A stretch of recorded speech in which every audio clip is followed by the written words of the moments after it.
Israel மற்றும் ஈரானுக்கு இடையிலான யுத்தம் இப்போ எல்லாராலையும் பரபரப்பா பார்க்கப்படுகின்ற, எல்லாருமே பரபரப்பா கவனிக்க வேண்டிய ஒரு யுத்தமாக மாறி இருக்குது. இது எதற்காக அவ்வளவு முக்கியத்துவம் பெறுதுன்னா, பொருளாதார ரீதியா மிக மோசமாக எல்லா நாடுகளையும் பாதிக்க போகின்ற ஒரு பெரிய யுத்தமா இது மாறுறதுக்கான வாய்ப்பு இருக்கு. இன்னும் 4 வாரங்களுக்கு இந்த யுத்தம் நீடிக்கும் அப்படின்னு சொல்லியிருக்காங்க. அப்படி நீடிச்சா உண்மையிலேயே உலக பொருளாதாரம் ஒரு மோசமான நிலையை எட்டும்.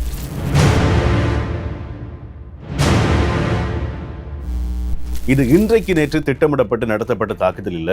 40 ஆண்டு காலமாக சரியா திட்டமிட்டு ஈரானுடைய எதிர்காலம், அது மாத்திரம் இல்லாம மத்திய கிழக்கு நாடுகளுக்கு இடையில அவங்களுடைய வல்லமை, இது எல்லாத்தையுமே கட்டுப்படுத்தணும்னு சொல்லி 40 ஆண்டு கால திட்டத்தை வகுத்து அதை இப்போ செய்து முடிச்சிருப்பதாக இஸ்ரேலினுடைய பிரதமர் பெஞ்சமின் நேதன்யாகு சொல்லியிருக்காரு. அதற்கு அமெரிக்காவை துணையா அழைச்சிருக்காரு. அமெரிக்காவும் இஸ்ரேலும் சேர்ந்து ஈரான் மேல தாக்குதல் நடத்திட்டு இருக்காங்க. ஈரானுடைய பதிலடி எப்படி இருக்குன்னா, இது அமெரிக்காவும் இஸ்ரேலும் எதிர்பார்க்காத அளவுக்கு இருக்கு. ஈரானுடைய பலம் என்ன அப்படின்னு சொன்னா, நிச்சயமா அவங்களுடைய ஏவுகணைகள். மிகப்பெரிய ஏவுகணை பலம் கொண்ட நாடாக அறியப்படுகின்ற ஈரான் இந்த யுத்தத்துல பின்வாங்காம இஸ்ரேலையும் அமெரிக்காவினுடைய தளங்கள் அமைந்திருக்கக்கூடிய மத்திய கிழக்கு நாடுகளையும் குறிவைத்து தாக்கிட்டு இருக்காங்க. குறிப்பா சவுதி அரேபியா, துபாய், கட்டார், இந்த மாதிரியான பிரதேசங்கள் இருக்கக்கூடிய அமெரிக்க தளங்கள், அமெரிக்காவினுடைய பேசஸ், அங்க அதி உச்ச தாக்குதல்கள் நடத்திட்டு இருக்கிறது ஈரான்.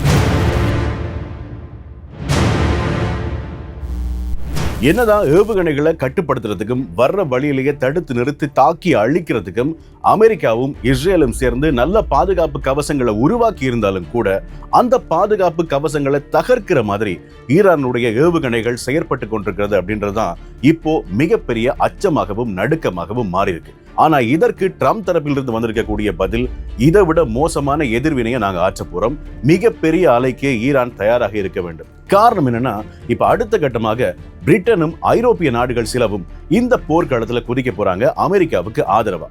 அமெரிக்காவுக்கு ஆதரவான நிலைப்பாட்டை எடுக்காம இருந்த பிரிட்டனும் சில ஐரோப்பிய நாடுகளும் எதற்காக ஈரானுக்கு எதிரான நிலைப்பாட்டை, அதாவது அமெரிக்காவுக்கு ஆதரவான நிலைப்பாட்டை இந்த யுத்தத்தில் எடுக்கிறாங்கன்னு கேட்டா, ரஷ்யாவுக்கும் யுக்ரைனுக்கும் இடையிலான போர்ல ரஷ்யாவுக்கு ட்ரோன்களை வழங்கினது ஈரான் மேல வைக்கப்படுகின்ற மிகப்பெரிய குற்றச்சாட்டா இருக்கு. ஆனா ஒரு நாடு வல்லரசு ஆக கூடாதுன்னு சொல்லி திட்டமிட்டு அதன் மேல இஸ்ரேல் தாக்குதல் நடத்தினதை யாரும் தவறுன்னு சொல்லவே இல்லை.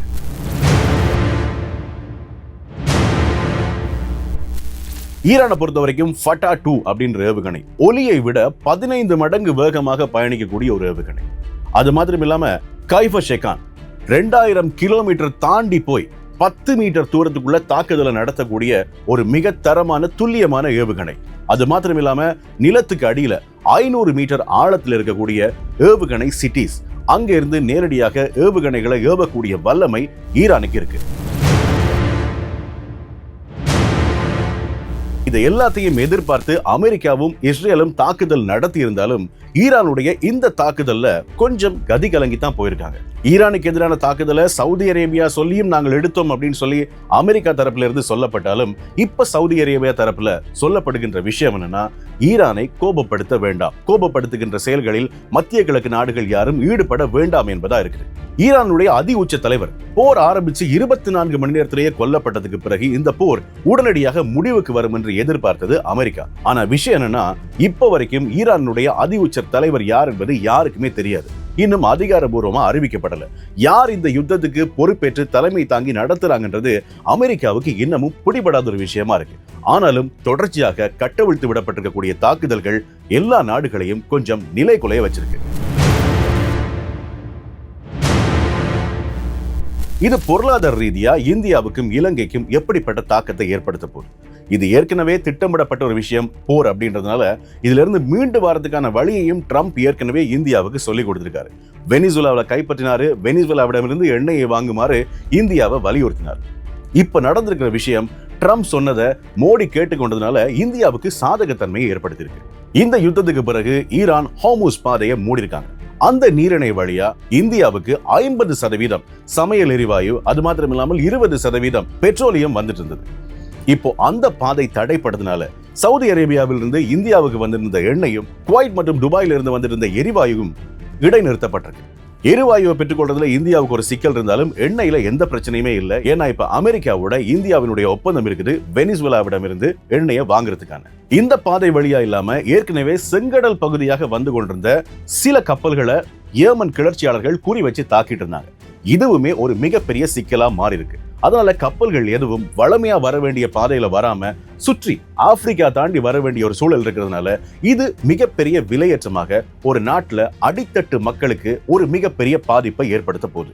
சரி, மத்திய கிழக்குல எரிகிற இந்த தீ இந்தியாவுக்கு தாக்கம் செலுத்துது அப்படின்னா இலங்கையில தாக்கம் செலுத்தாதான்னு கேட்டா நிச்சயமா அந்த தாக்கத்தை நாங்க உணரத்தான் போறோம். பொருளாதார ரீதியா அதல பாதாளத்தில் இருந்து நாங்க கொஞ்சம் மெல்ல மெல்ல மேல ஏறி வந்துட்டு இருக்கும்போது இந்த யுத்தம் எங்களுக்கு பேரிடியா தான் மாறப்போகுது. காரணம் என்ன அப்படின்னா, பெட்ரோல் இல்லாம போயிருமா, எரிவாயு இல்லாம போயிருமான்ற தேவையற்ற பதட்டங்கள் இருக்க வேண்டிய அவசியமே இல்லை. ஆனா சந்தையில எண்ணெயினுடைய விலை அதிகரிக்கும் போது நிச்சயமா இலங்கையிலையும் பெட்ரோலுடைய விலை, டீசலுடைய விலை அதிகரிக்க தான் போகுது. இதுவும் சாதாரண மக்களுக்கு ஒரு மிகப்பெரிய சிக்கல் தான். அது மாத்திரம் இல்லாம இலங்கையிலிருந்து அதிகப்படியான தேயிலையை கொள்வனவு செய்கின்ற நாடு எதுன்னு சொல்லி பாத்தீங்கன்னா அது ஈரான். இந்த சிச்சுவேஷன்ல ஈரான் தேயிலையை கொள்வனவு செய்யாது. இதுவும் ஒரு மிகப்பெரிய அடியா மாறப்போகுது. கூடவே வெளிநாட்டு பயணிகளுடைய வருகை அது இந்த போர் சூழல் காரணமாக ஒரு சிக்கலான நிலைமையை நோக்கி நகரும்ன்றது நமக்கு நல்லாவே தெரியும். ஆக இந்த இக்கட்டான சூழல்ல இருந்து பதட்டம் இல்லாம மீண்டு வரணும் அப்படின்றதுதான் எங்களுடைய ஒரே ஒரு நோக்கமா இருக்க முடியும். உண்மையை சொல்லப்போனா இந்த யுத்தத்துல யாருமே வெற்றி பெற போறது இல்லை. பாதிக்கப்பட போறது மட்டும் எங்களை போல சாதாரண மக்கள் தான்.